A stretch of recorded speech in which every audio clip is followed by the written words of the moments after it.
Os hidrocarbonetos são moléculas orgânicas com uma série de aplicações industriais.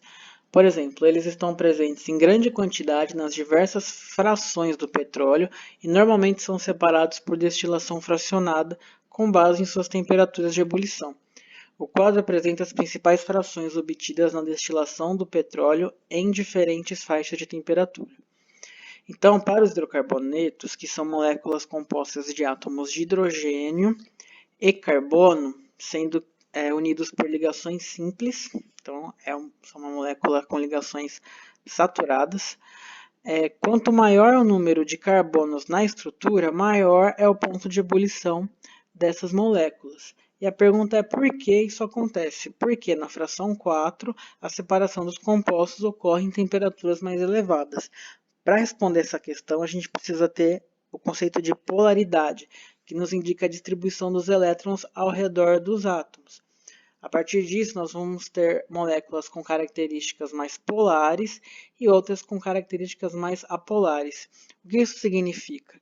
Por exemplo, no exemplo que temos aqui da molécula de água, formada por 2 átomos de hidrogênio e um de oxigênio, ela é uma molécula polar, pois o oxigênio tem a tendência de concentrar os elétrons e distribuir os elétrons ao redor dele mesmo, formando então uma parte positiva e negativa.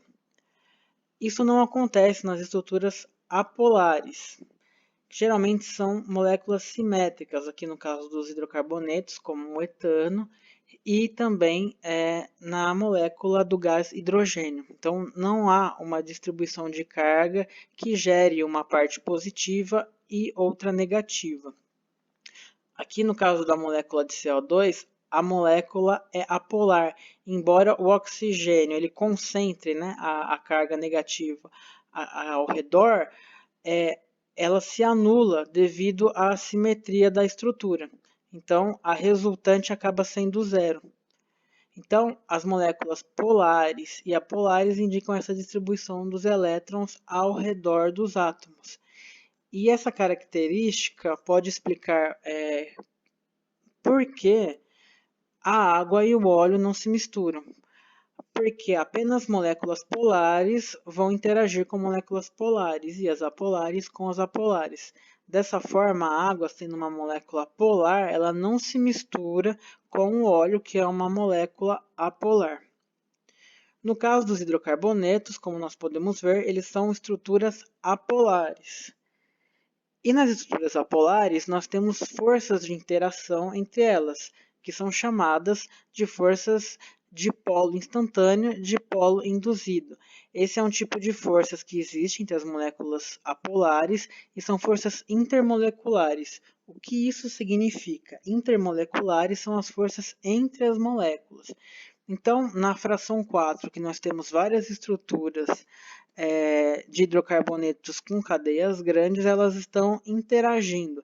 Embora sejam moléculas apolares, existem pequenas atrações e repulsões eletrônicas oriundas dos núcleos e elétrons dos átomos.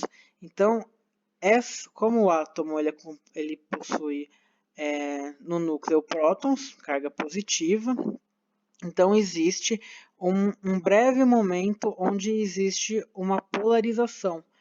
Essas forças de polo instantâneo e de polo induzido são fracas, porque são polarizações momentâneas que surgem nessas moléculas apolares, mas elas resultam em forças atrativas entre elas. E quanto maior a cadeia carbônica, maior é a intensidade dessas forças. Então, como nas cadeias carbônicas maiores as forças intermoleculares são maiores, o ponto de ebulição também vai ser maior, porque para que a molécula entre em ebulição vai ser necessária uma maior energia para que ela mude de fase, devido a essas interações existentes entre elas.